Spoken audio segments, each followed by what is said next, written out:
We just stepped on their face with a hobnail boot and broke their nose. 1, 2, 3, run ship!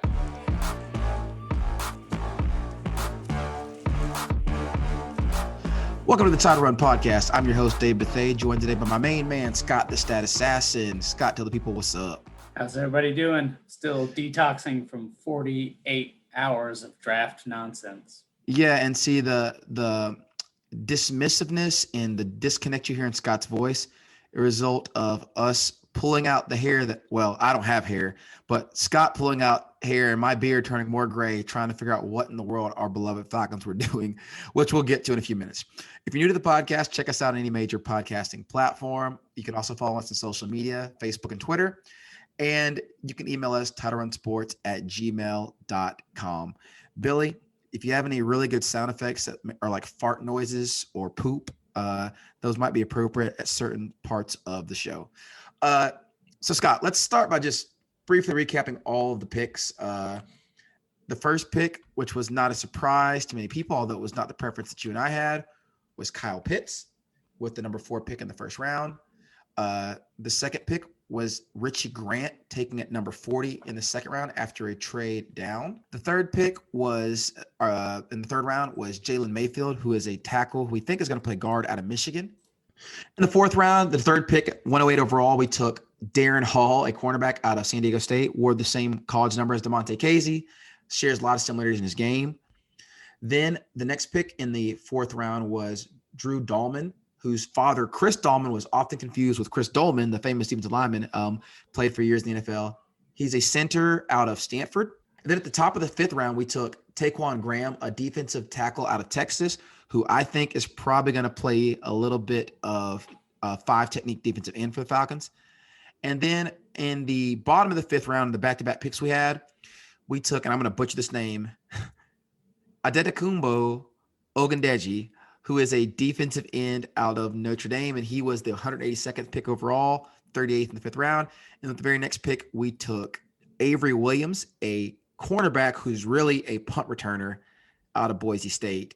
And we finished our draft by taking Frank Darby, a receiver out of Arizona State. So those are the picks. We took all 9 picks, which very much surprised me. We traded back. And instead of getting an extra pick, we essentially picked up a pick swap, moving up about 80 spots, I think it was, from 214 to or not quite 80 spots, from 214 to 187. So it was a big jump. My math's not very good. There's 27 spots. So those are the picks.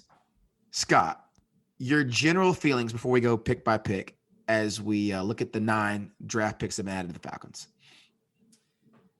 My biggest, I guess, feeling about the whole draft was it was weird to not have Thomas Dimitroff draft, and it was a little bit strange to not be drafting with Dan Quinn. Between having TD around for so long and then having Dan Quinn around for longer than we'd like, you had a really good feel for what those guys were trying to draft, right? When it was Mike Smith and Thomas, when it was Mike Smith and TD, they're like, we're trying to get big. You're like, all right, anybody that's big, that's who we're trying to get. And with Dan Quinn, it was fast and physical. It's like, okay, anybody that can run and play fast and hit, that's who we want. Any corner that was long and traitsy with decent speed and any linebacker that could run was going to get drafted. And you had a very good thumbprint on what they're looking for, specifically on the defensive side of the ball. It was very, very clear. I completely agree with that. Yeah. And so this year, we don't quite have that, right? We're not as familiar with the GM or the head coach or the coordinators, right? So I say that because this sort of comes up a few times probably as we go through this. There's going to be some guys where you say, I don't know, this guy's seems like a pretty good football player. I kind of think we maybe took him a round or 2 early. If he fits our scheme perfectly well, then maybe he outplays that spot and it's okay, right? Yeah. So, example would be Deion Jones, right? Yep. We took him, I think, second round. Yep, and high in the second round. Yeah, had him as sort of, maybe late second round or third round. And a lot of people kind of said, I don't know, it's a bit of a reach on the national side of things. Everybody that had been paying attention to how Dan Quinn was running the defense and the Falcons kind of knew it's probably going to work out pretty well. He fits exactly what we want to do. He doesn't need to come downhill and take on pulling guards. That's not what we drafted him to do, right? So in that case, you go, all right, it's slightly overdrafted based on where he might have gone, but he's kind of a first-round value in the Falcon system, so he split the middle, second round, cool, right? An even better example of that is Keanu Neal. Do you remember how much he got panned for that pick? You're taking a safety at 17, and Keanu Neal immediately impacted what the Falcons were doing. He was great his first year and first 2 years really until he got hurt. I mean, Pro Bowler in year 2, if I remember correctly. And then it was year 3 when he started getting injured. But he was someone that perfectly fit Dan Quinn's scheme. And so he was a reach, but he produced at a level worthy of his draft slot. And another one is DeMonte Casey. He was a corner that we knew could play free safety in the system, and he was a great pick that outperformed his draft slot. So totally agree there. Yeah. And there's some guys, right? Okay, we picked Kyle Pitts at 4, right? Okay, most offenses in the NFL are probably going to be run in such a way that you can take advantage of Kyle Pitts. Yeah, because he's that's true. An elite talent, right? Yeah. That's not a pick where you worry about, oh, did he fit our system or not? And no, he transcends that. Yeah. At Florida, Kyle Pitts was the system, right? Kyle Pitts first, Dan Mullen second, and then everything else was a distant third. You're right. So, the value out of taking a tight end at 4, it's kind of debatable. Quarterback's way more valuable. If you could have traded down a few spots and still picked up Kyle Pitts, Jamar Chase, Penei Sewell, or something like that, and gotten multiple other first-round picks in exchange for that, that's kind of hard to pass up. Probably the offer wasn't there. Yeah. Because I think most people knew that we weren't really taking a quarterback. But a couple of years from now, nobody's really going to care that much unless Fields is amazing. And even then, people will only care because he already has ties to the state of Georgia. Yeah. Right? Because there was a lot of, people making a lot of noise about drafting an offensive guard at 6 a couple of years ago, right? Mm-hmm. Well, that offensive guard is Quentin Nelson, which is basically the guard prospect equivalent of Kyle Pitts. Who is immediately the best guard in football. Yeah, he's been amazing, and now nobody says anything bad about picking him that high at 6 because he's awesome. Probably the same thing happens with Kyle Pitts. The only exception being if Justin Fields is making a Pro Bowl as Matt Ryan's getting released in 2 years, then, at least Pitts will be good, though. So there's that. And I agree with that. And my general feeling, I told you my grade as of like the 5th round was WTF. Like, that was my grade. I was like, I don't understand what we're doing. And here's the thing. If I back out and take a wide angle view, and I was to tell you that the Falcons drafted an elite offensive talent, picked up 2 offensive linemen, one of who's definitely going to play, one of who's going to be a solid backup that could possibly play. We picked up 2 rotational defensive linemen and the best return man in the draft. You would have said, wow, that's a good, and a developmental corner. You would say that's a good job of maximizing need or drafting for need and getting some decent talent. That's what you would have said. However, the frustration for us is some of the players we passed on that were still on the board at these spots. That's what made it so confusing. So like when we get to the Richie Grant pick, Richie Grant was the one that I mocked in almost every draft that I did, but I took him assuming Trevon Moehrig wasn't on the board. So what he is, and he's clearly the number 1 safety, it's a little interesting to see Grant taken before him. Now, again, that goes back to scheme. Is Grant a better fit for Dean Pease? Is Grant a better fit for the Dean Pease scheme? He clearly must be because we took him before. So that's kind of what we have to, that's kind of what we have to evaluate. And again, when I look at all these picks in a vacuum, I say, you know what? We actually did fill a lot of needs. We got pretty good players. Value, like you said, very debatable. But the biggest thing, and we talked about, we were texting back and forth, look at some of what was left on the board. Like we got to Frank Darby, and we take a guy that Darby, I'm sorry. Like who? Oh my gosh. What is this? We take a no-name receiver out of Arizona State who played 2 games this year when they were NFL caliber running backs still on the board. Like you could go get a Kylan Hill. You could have taken Jamie Newman. Like there's a lot of things you could have done with that pick that I feel like would make a lot more immediate impact than the guy that I don't think is even going to make our team. Anyways. Oh, and even more than that, right? There's at least 5 wide receivers that went undrafted that would have probably been better picks in the 6th or 7th round than Frank Darby. We could have gotten Dylan Moses. That's not even a need, but shoot. Yeah. Well, so wide receiver, Sage Surratt, the guy at Wake Forest. Yes. Right? Way more productive. Yeah. Mm-hmm. Tamorian Terry out of Florida State. He went undrafted because he had a bit of a down year this past year. His down year this past year was the same as all of Frank Darby's seasons. The difference is the first 2 years in college, when Frank Darby had 200 or 300 yards, Terry was racking up 2,000 yards on a team with no passing capability. So it didn't make sense, right? That pick specifically, you weren't picking a guy that was highly productive in college. You weren't picking a guy that was just kind of like raw and underdeveloped with some awesome athlete that you thought had some potential. A late round pick needs to be one of those two things. It's not going to be both of those things because that's an earlier round pick. Wait, so okay, we're getting ahead of ourselves. Let's go ahead and go through it pick by pick because obviously we both want to dunk on that 6th round pick. But starting with Kyle Pitts, second best player on the board for you, Scott. Yeah, just ignoring position. Yeah, I mean, ignoring position, he might be the first, right? He's probably a better tight end prospect than Trevor Lawrence as a quarterback. Obviously, I would pick Trevor Lawrence if he's there at 4, but yeah, I mean, clearly, but elite talent, high end prospect. He is quite arguably the best tight end prospect of the recent draft era with his physical profile. I would argue that Vernon Davis from a physical profile was comparable, but Vernon Davis didn't have the same kind of production profile. So when you put those together, it probably does make him the superior prospect. But I mean, that's the only one I can even compare from a physical standpoint. Do you agree? I mean, Vernon Davis coming out at 250 pounds, running a 4.3.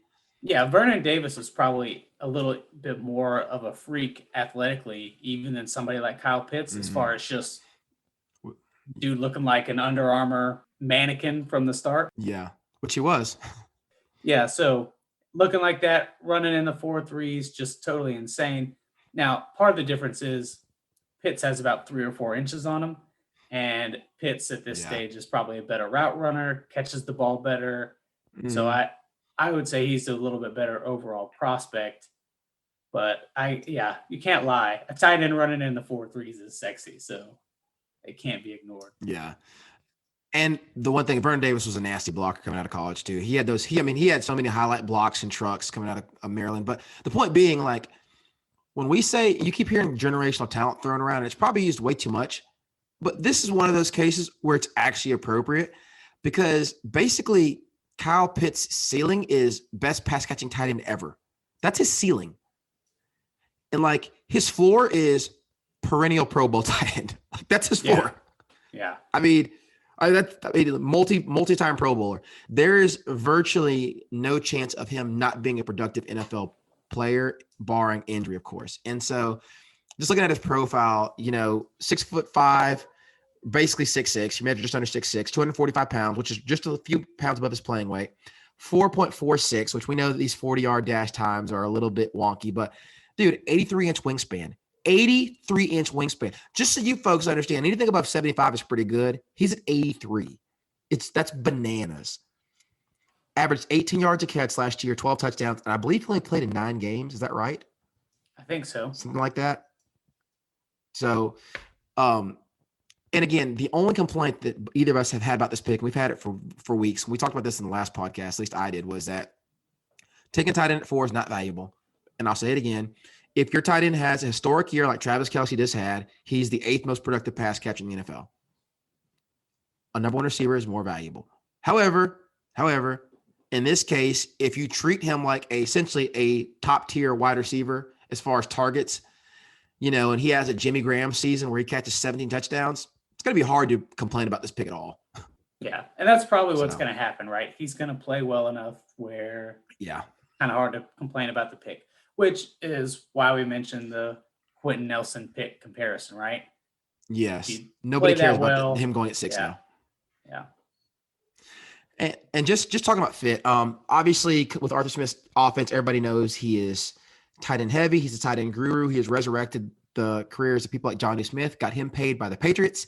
And we can expect to play a lot of 12 personnel next year, which is 1 running back and 2 tight ends with Hayden Hurst, who does one thing really well, and that's run fast down the field, which is one of his strengths. And I think that you're going to see a lot of Kyle Pitts as the H-back or move tight end, I think you'll see a lot less of him in line than you will of Hayden Hurst. And I was sitting there going through the scenarios in my mind where I think you'll see something like a Twins closed set where you have Julio and Calvin on the left side of the field. The closed set has Hayden Hurst at tight end with Kyle Pitts as an H-back to the strong side with Hayden Hurst.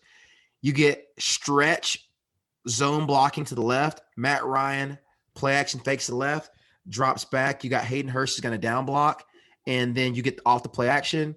Kyle Pitts is going to act like he's going to scoop the linebacker and go right down the seam. Those are the kind of things I'm picturing. Kyle Pitts one-on-one with the safety off of play action. Or he lines up at fullback or H, motions out to the closed side of the set and gets a one-on-one with your CB2 because CB1's over there matched up on Julio. And I'm just thinking, or maybe even your nickel corner.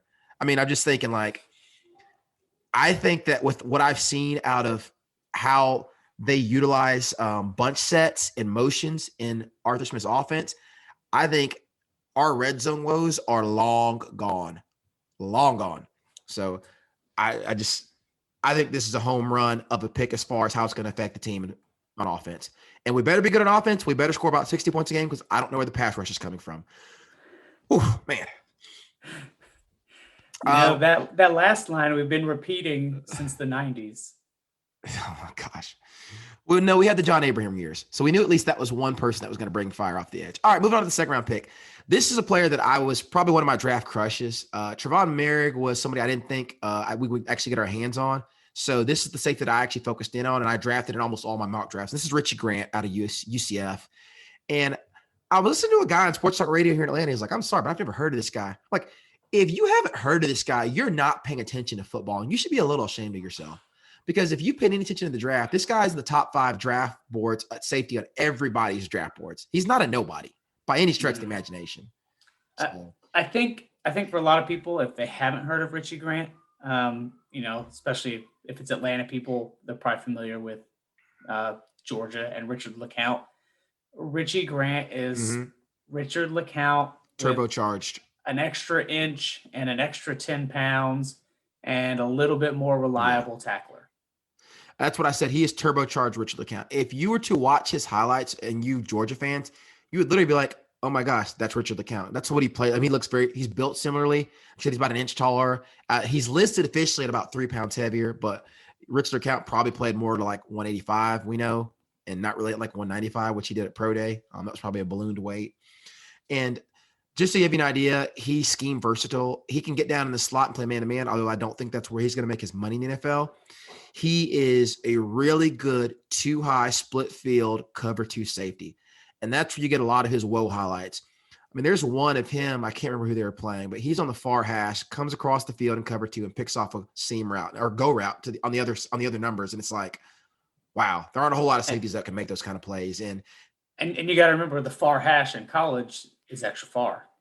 Is wide. Yeah, it's wide. And so he is a great fit for Dean Pease scheme, which as best we can tell is going to be a lot of 2-man, which is going to be man across the board with 2 high safeties over the top. And he is a great fit for that scheme. The other thing is he is a very good tackler, not a big hitter, not a Keanu Neal. He is just a good, solid, versatile, reliable tackler. He takes good angles. It's one of the things that I liked about him. Which when we talked about somebody like Jamar Johnson, we both agreed that he was a good player as far as ball skills and stuff, but he's not as reliable in tackling as, and especially in the open field as Grant is. So 3-year starter, average size athleticism, but he plays faster than the 4.53 he ran. When you watch him on film, he plays like a guy that runs a 4.4, and he's 197 pounds. So he's got good size. He's 5'11 and a half. So big enough. And with what they're going to ask him to do, I just think he's a slam dunk. I think this is a great pick. Very, very top end of where he's projected. He's probably projected between, I'd say probably about 40 and 60. Would you agree? So we took him at pretty much the very top of that projection. Yeah. And that's sort of a running theme of where we took most of these guys. Yes. I think people have kind of already gone through and crunched the numbers. And depending on how you slice it, we were either about second worst or 6th worst as far as taking guys ahead of where they're expected on average. We basically took all these guys at the top of their draft ceiling. Yeah. And that's the thing. For the most part, they're not wildly off, right? But if Mhm. it's just a little bit off 6 or 8 times, then you maybe feel like you left a little bit of value on the board, right?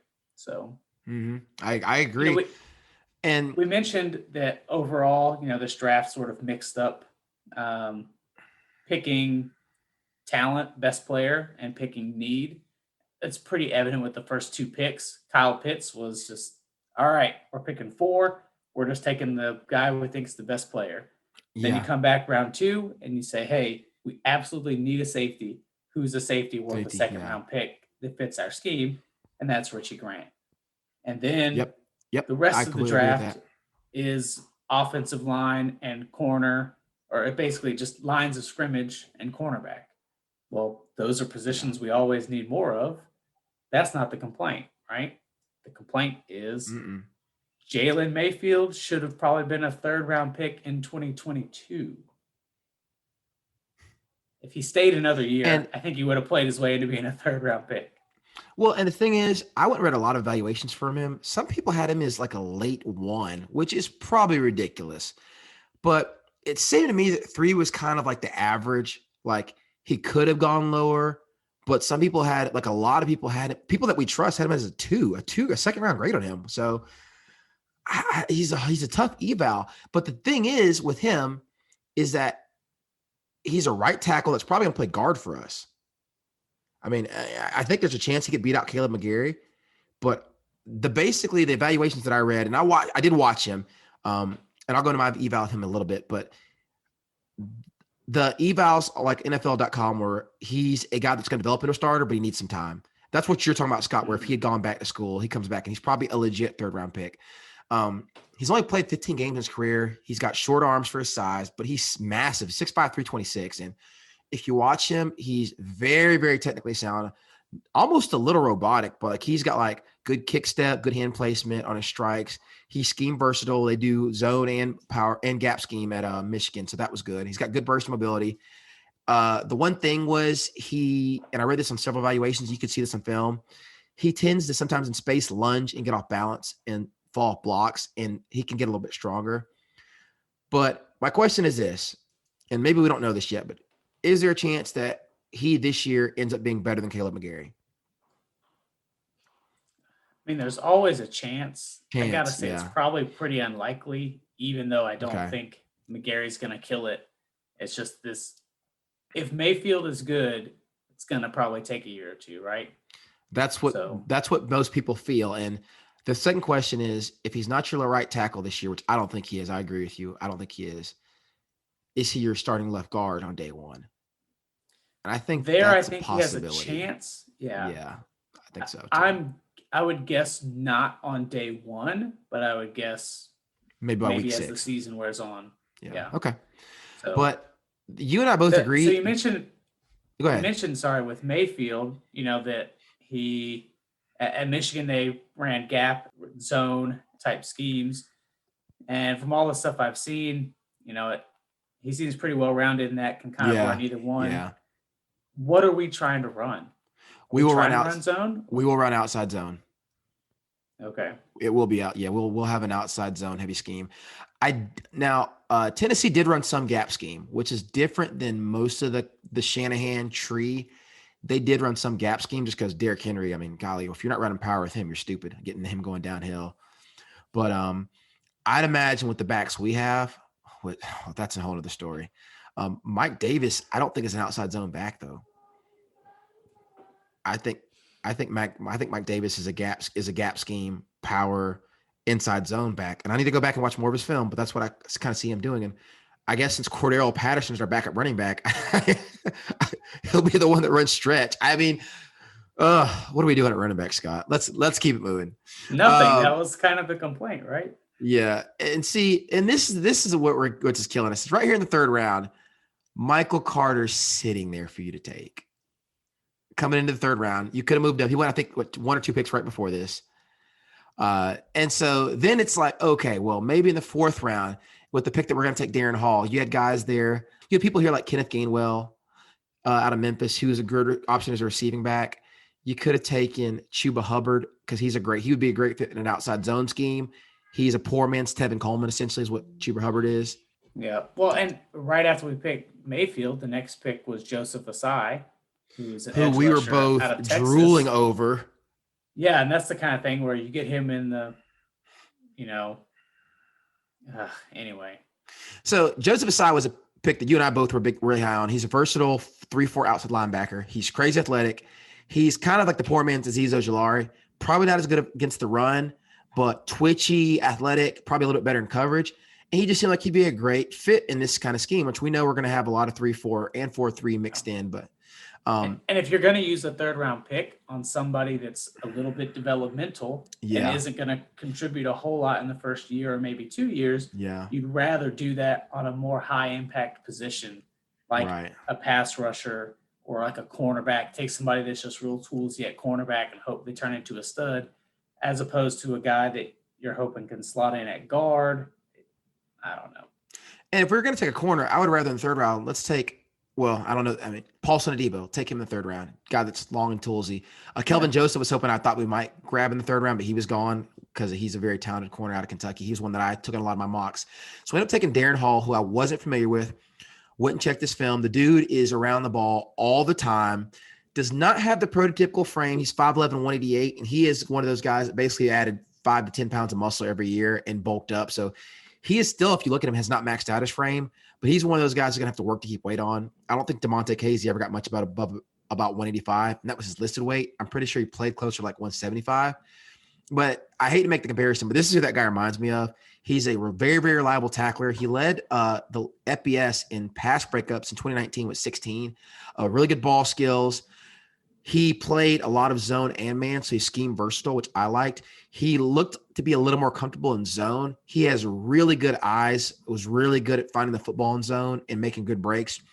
Technique left a little bit to be desired, not the cleanest back pedal. He plays a little high for my taste, and this is the DB's coach me talking. But you look at his production, 72 tackles, 3 interceptions, 5 pass breakups this past year. And remember, that's in a shortened season. Same thing going back to Richie Grant, because I don't think I gave y'all his production. Richie Grant, 72 tackles, 3 pass breakups, 3 INT, and 5 pass breakups. Actually, those numbers on Hall might be incorrect. I'll have to go check those. But either way, the point being that he is a very, very good prospect for a developmental backup corner. I don't know that Darren Hall will ever be a starter, but he could be your next Bleedy Ray Wilson, who you can put out there for a series or two, and he can help you get through a game, and he's probably going to get his hands on the football at some point.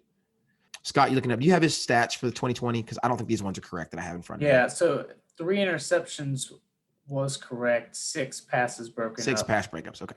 and then 37 tackles. This was only 8 games. The 70 tackles I knew wasn't correct because there's no way a corner's getting that many tackles in any defense. Now, if you go back to his 2019 season, 11 games played, 16 passes defended. Mm-hmm. So definitely got his hands on a lot of balls there.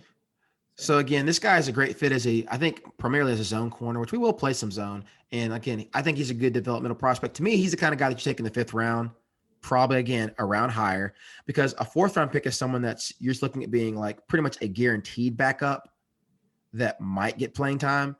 Whereas a 5th round pick is a developmental pick that you're hoping develops into a backup, as we talked about. And so with this guy, it's like, I don't know that he's going to develop into getting playing time ahead of Kendall Sheffield.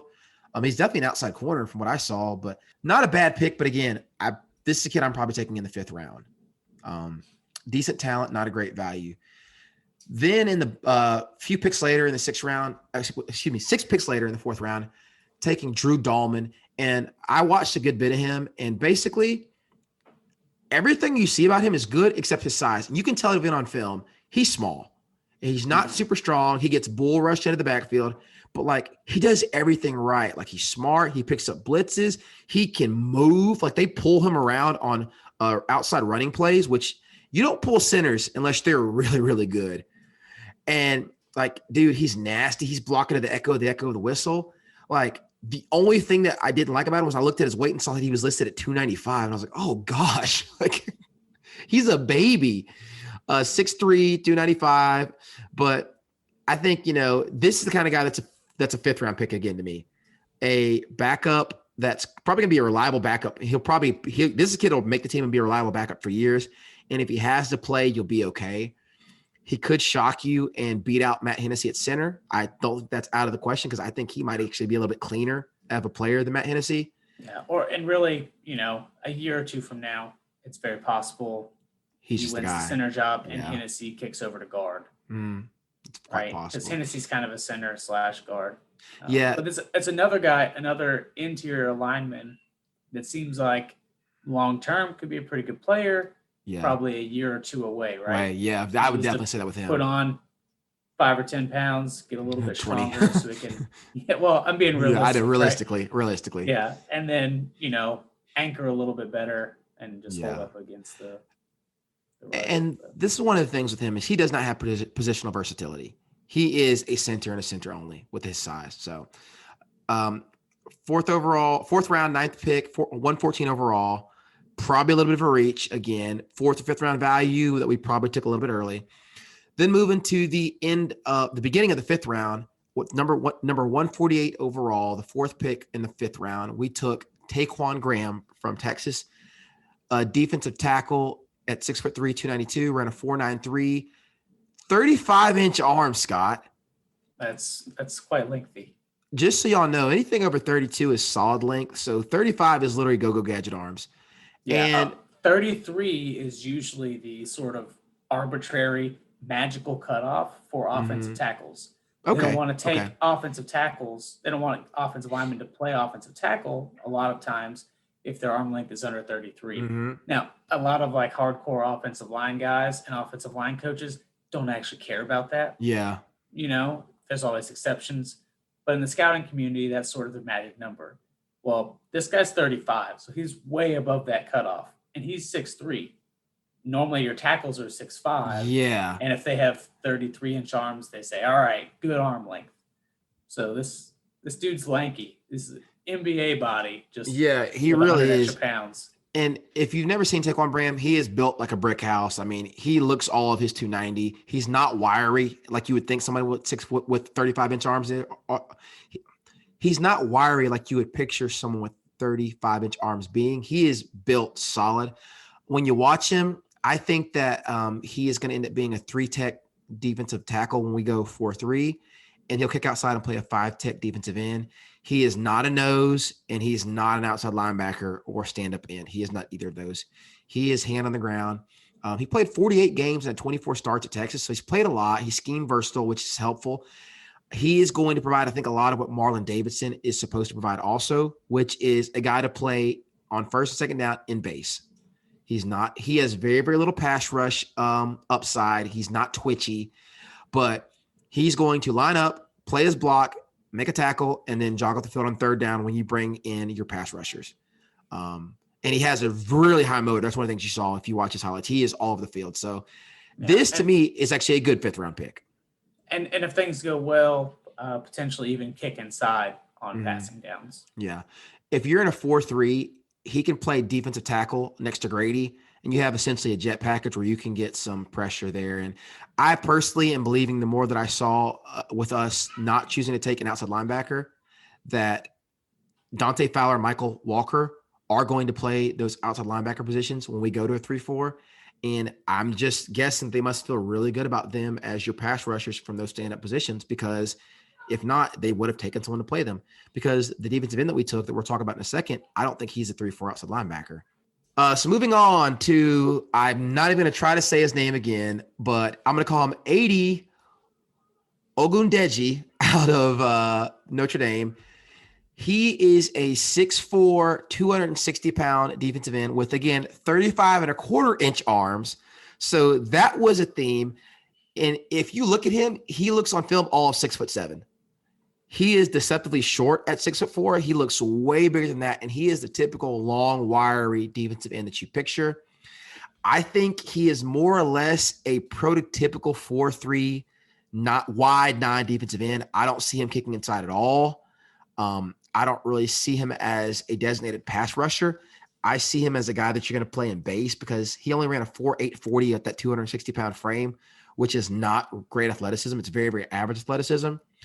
And him and Taquan Graham didn't have great production. You're talking about 23 tackles, 7 tackles for loss, and 2 sacks for Graham, 4.5 sacks and 7 tackles for loss out of AD, and he is a lot more disruptive than his numbers indicate. Going back to the old Mike Smith, he pushes the pocket a lot. He gets close to a lot of sacks, but doesn't necessarily get the quarterback on the ground. So he's more disruptive than his numbers would indicate. But this is a guy that I think is a developmental player that I can't guarantee is going to make our team.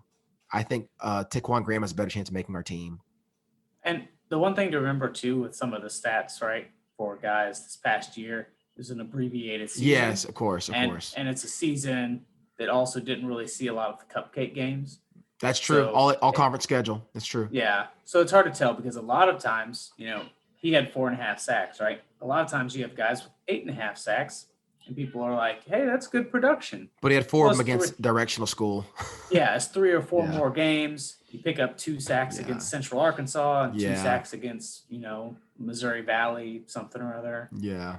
So, yeah. And I don't mind a pick like this with it's a compensatory pick, first of all. 182nd, or maybe this is the real one. But it's a pick at the end of the round in the compensatory range. I mean, 182nd overall, pick number 38 in that round. So that's where you take a flyer on a guy that you think's got some tools. The thing is with him, though, and I'll go back to what I said before, Dylan Moses was still on the board at this point. Kylan Hill was still on the board. I see either one of those guys impacting our team more than this guy who's a base defensive end that's going to play 10 snaps a game, maybe, if he breaks the rotation. I just, and this is what I'm talking about, Scott. This guy, is one of those picks. I'm just like, there are better players on the board. If we're truly talking about BPA, and this wasn't a need, a 4-3 base end, we already have that. We got Jacob Tuioti-Mariner to do that. I mean, I don't get it, man. I don't get it. So this is one of the picks that I would not give a high grade to if we were grading these. Because I know grades are always kind of stupid on these things, but I would give this pick like a C- or a D. I don't get it. Yeah, I'm with you. And like a lot of the picks and these middle round picks we've gone through, doesn't even necessarily mean the guys are bad players. No, it just means you probably took them about a half round or a round earlier than you would have liked to. And there were other guys that had kind of slipped or fallen that probably shouldn't have been available that it would have been better to take, right? Especially, the list just goes on kind of at every position, right? We took a guy in the 3rd round, and you look and there's 2 guys going in the middle 4th that are just as good or maybe you even like more.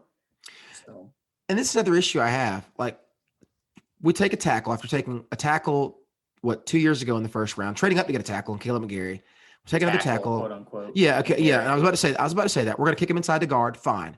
So we're shoring up our interior offensive line, right? Then why do we take a center in the next round? Like, I don't get that. Yeah. I don't get that. And why are we taking 2 interior linemen that need a little bit of time to get ready to play? Right. Neither of which are – and Mayfield, I think he might be a little bit closer to playing than some people do. But he's not a slam dunk to be a starter, and that's for sure. I would say that for sure. And, again, like 2 interior linemen, take that 4th round pick that you used on Dahlman and go get you a edge player that's got a higher ceiling, or another corner with a higher ceiling, or go get Richard LeCount as a developmental safety, or go get a receiver that's actually really good and not someone that can only do one thing like Frank Darby, which we're going to talk about in a second here. Sit on the bench. That's valuable. You got to have somebody over there. So pick number 39 in the 5th round, we had back-to-back picks, of course. I think this one was actually the compensatory pick. I can't remember. They all blur together. They both were compensatory picks. Okay, so this is a pick that I actually like.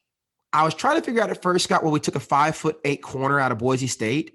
Yeah. And then you informed me that you saw the return touchdown. Correct. And then you informed me that this guy was a kick return specialist. And I think that was underselling it, Scott, because this guy had 9 return touchdowns in his career, 4 just this year. And I don't know if you know this, Scott, he blocked 2 punts that went back for touchdowns. Yeah, he's a special teams guy for sure.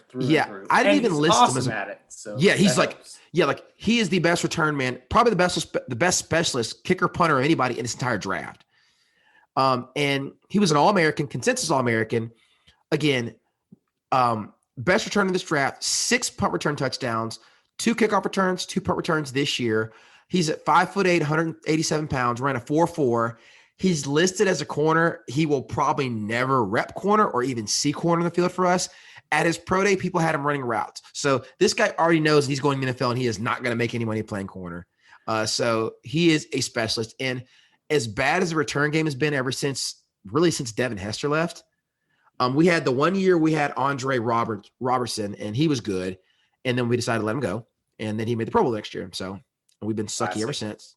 So yeah, so the previous pick, one pick before this, Ogundeji, right? You mentioned this guy might not even make the team. yeah, Avery Williams will make the cornerback, team. might never play a single down at cornerback, but he will absolutely make the team. He will absolutely make this team. Yeah, absolutely make this team. And really, the only concern for him is like I don't know what his primary position is going to be. Like I don't know what to list him at. I don't know if they see him as like a emergency third down, like receiving running back, if that's one of the plans for him, because I know he did work out running routes out of the slot for people. But truthfully, you and I both know it doesn't matter. He is going to be your primary punt returner. Cordero Patterson will be your kick returner, and you're going to have one of the best return games in the NFL after being pitiful there the last couple of years. And the added value in the return game, people have to realize it's not always touchdowns. Yes, Cordero Patterson gets a touchdown every year. The value is field position. If this guy adds 5 to 8 yards on every punt, because he gets a good return, that's so valuable. That's one less first down you have to get on every drive. And people don't understand that. It's not just about touchdowns. So good pick here. Give this pick B plus, A minus, because this kid might have been available in the 6th round, but I'm not going to nitpick because you had the compensatory picks. They're basically free to passes. This is a good pick. Yep. Scott, our last pick of the draft. Not such a great pick. No, this one just hurts. If you thought you needed to get wide receiver, there's a lot of ways you could have done it. You could have gotten a guy that really profiled as a starter early in his career in the 3rd or 4th round when you had a whole lot of guys. You could have taken a developmental guy with a lot of upside, really as an undrafted free agent. A high weight speed guy, yeah. Yeah. Or you could have done that in the 6th round. Instead, you took a not height, not weight, not speed, not production guy in Frank Darby. Oh, and has injury history. So Darby was he's saying a one-trick pony that runs a 4.6 deep route. Okay, so let's go through Frank Darby here. He's the receiver at Arizona State, 6 foot 201. Looks bigger than that, I would say. He's jacked, man. Like he looks big. He does. Yeah. And plays. I would say he definitely plays bigger than his 6 foot frame. Frank Darby does one thing well, and it's run in a straight line and catch bombs. He really does nothing else. I mean, like. If you watch he's a YouTube hero, because if you watch his highlights, you'd be like, this kid's like a 2nd round pick. And you realize that that's all he does. Like, and he's not even a good route runner. Like, I watched him run a post route. Not even good. Just ran past the guy. So post is not one of the harder, more complicated routes either. It's right? not, but doesn't even drop his hips, doesn't give a good stem, just makes a jab step and runs past the guy. But all said, he averaged in his 2019 season, because we have to go by that, because he played his team played 4 games in 2020, and he only played 2 because of injury, which you mentioned. And when he had Brandon Ayuk on the other side of him, so he was getting single coverage against not so good corners in the Pac-12, 31 receptions for 616 yards, which is 19.8 yards per catch and 8 touchdowns. And his touchdowns are highlights. There's a couple times where he's like high pointing the ball over corners or catching the ball in between a corner and a safety. So he's got some good tape, but when you look a little deeper, he had a lot of concentration drops, like on easy passes. And with a guy like this, when you know that the only thing he does well is run deep routes, you expect him to time fast. He timed at a 4.61, which is what makes this pick even more head scratching. Because this is the guy that should be a UDFA. I mean, this is not a draftable receiver. Not at 4.6. Guy would not be. This guy's probably not one of the top 5 UDFA wide receivers. He had 6 catches this year, Scott. Ugh. I don't get this pick. And the kid his game's okay. It's fine. But like this pick's an F. There's no value in this pick at all. I just don't understand. And again, I don't think the kid's that bad. But like I said, Tremarion Terry's on the board still. There's better players on the board than him. I mean, I didn't understand this pick. And the reason this pick is so annoying is it's a microcosm of all the stuff that was a little bit annoying about the draft as a whole, right? Which most of the other times it wasn't because you took nobody or somebody that was just bad. It's just that you could have taken better guys. Or you better guys. Later. Yes. Right? So Trey Hill, the interior offensive line from Georgia. Oh. He went 3 picks after Frank Darby. Now, you tell me, would you rather have the interior offensive lineman we got in the 3rd or 4th round plus Frank Darby? Or would you rather go draft a wide receiver in the 3rd or 4th round and pick up Trey Hill? Because Absolutely. One of those gives you 2 NFL players and one of those gives you 1. One NFL player, yeah. So So I just Deontay Brown went about 4 picks after Trey Hill, the offensive guard from Alabama. yeah, that's right. He was a 6th rounder too, wasn't he? Right. Those are offensive guards in the 6th round that a lot of people expect to be starters. So when you're picking interior offensive linemen in the 3rd or 4th round, and you're saying, I don't know, they're as likely or almost likely to be starters as these guys in the 6th round, Well, that's not dude, great. Trevon Grimes went undrafted. He's a better prospect because at least Trevon Grimes has the height. He's 6'4" and can catch a jump ball. I mean, Yeah. I don't think he's a great prospect either, but he's more toolsy than Frank Darby is. And truthfully, and I'll be honest with you, Darby doesn't run a 4.6, y'all. Like, you watch this film, he's not a 4.6 guy. I mean, Yeah. pretty clearly he plays a lot faster than that. But I'm just saying, if we're going on drafting a guy that's got upside, 4.6 guys that only won 1 or 2 routes are not upside picks, and it's not a position of need. So why are we taking this player here? I don't understand. And Frank Darby apparently has got a magnetic personality. I'll probably love rooting for him, but that doesn't change the fact that it's a bad value pick. Yeah. So Trevon Grimes went undrafted at wide receiver. Cade Johnson, who's a guy from South Dakota State. Yeah, he was supposed to be like a 4th or 5th round pick. Yep. Sage Surratt went undrafted. Wake Forest, he's really good. I've seen him play. He is a lot better of a football player than Frank Darby. Yep. Tyler Vaughns from USC, Okay. who certainly was a much better college player, much more productive college player, right? And we already mentioned Tamorrion Terry. You know, it's pretty easy to come up with 5 undrafted guys you'd rather have than the guy we took at the start of the 6th round. Yeah. So, And that's kind of painful. So, all in all, Scott, I know we don't like giving grades to drafts because it's stupid, but let's go ahead and do that because that's what people want to listen for. Give this draft a grade. I mean, it's got to be, I don't know. I'm starting C minus. Yeah, D plus, C minus. So we're something like that. For you and I to agree on grades is rare because I'm usually much more optimistic. But I was texting with Russ and he goes, I was like, Russ, I don't know what we're doing. He goes, the center from Stanford broke you, didn't he? I said, I was like, I don't know if it was that one. It was probably when we took the 5'8" corner. That's the one that broke me. It turns out that one's actually that was actually a good pick. I know. But the problem is that you had 5 guys that we drafted that you really had to dig into to try and figure out what's going on. You and I are like, I don't know who these people are. And we follow this stuff. And first, let me give this caveat. When you get to the 5th round, you're never going to know who all the players are. You're just not. Like, you can predict pretty steadily who's going to go in the first 3 rounds, but after like rounds 4, it just becomes a free for all. But like, it's like, I've never heard of these players. Like, and some of these players go to big schools. But anyway, at the end of the day, I will say this: the Falcons did meet some needs in rather unusual ways with suboptimal value, but they did meet some needs.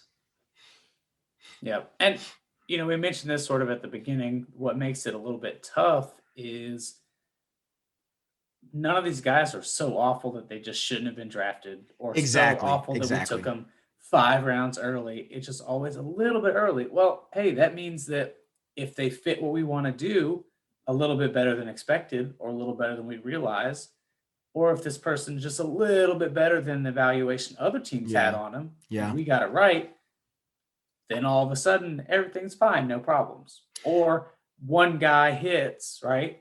The Avery Williams turns into Devin Hester of the return game.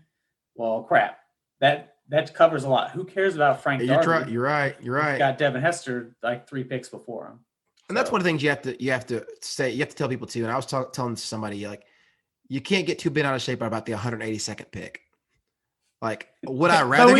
But we did. And we just did. I know. We just got done getting bent out of shape. But like, would I rather get good value? Yeah. But 6th and 7th round picks probably aren't making your team. If they do, it's a plus. I mean, very rarely do you find a Foye Oluokun who ends up being like a plus starter. It's rare. A Tom Brady, that's rare. So I know we just got bent out of shape about it. But I mean, at the end of the day, those guys don't make or break your team. You make or break your team in rounds 1, 2, and 3, and 4. And you find special teams and depth guys and developmental guys in rounds 5 through 7. And that's the way it's supposed to be. So all in all, I think one of the things, Scott, and you'll agree with this, that makes this hard for us is that we don't have a track record. With Thomas Dimitroff, we said if he drafts a linebacker with Dan Quinn here, during the Dan Quinn area, if Thomas Dimitroff and Dan Quinn drafted a linebacker, if we didn't know who they were, we said that guy will probably end up being good. because they had a record of they only missed on one linebacker their entire time here, and that was Duke Riley. Oof. Well, hey, if And you're it gonna miss big. Woo. But if any time throughout his tenure, if Thomas Dimitroff drafted a running back, you just said he's probably going to be good. He didn't miss on running backs. He didn't. Yeah, Didn't you have miss some late round guys, and they're just kind Yeah. of okay or whatever. But that's pretty normal for late round guys, right? Yeah, Missing in that case is like getting cut in training camp, and you didn't have that happen. But look at his track record in the middle rounds. I mean, with running backs, it was fantastic. And so you really, if Dimitroff drafted a running back, you're like, oh, okay, well, I can trust that this guy's probably pretty good. If he took a receiver in the first few rounds, like, what's he doing with Calvin Ridley? Oh, he knew exactly what he was doing with Calvin Ridley. So, I mean, not that was a hard pick, but you get what I'm saying. There were certain times where if he took a pick, you knew that you could trust it because he had a track record there of being good. Just like if he took a pass rusher, you knew you couldn't trust it. We have no such record here with Fontenot and Smith, and so we don't know whether or not to give them the benefit of the doubt with some of these picks. We just don't know, and that makes it really hard. And you know, if it turns out that offensively, right, if they just really want to be zone heavy, zone all the time, well, then that Drew Dalman pick at center, who, like we talked about, they were pulling him at Stanford. Yes. He's a very athletic center. He moves really well. That's great for zone. Now, if you're trying to run power and your guy's packing on a big breakfast and drinking a gallon of water before his weigh-in at pro day to hit 290 something, that's a problem trying to run power gap schemes in the NFL.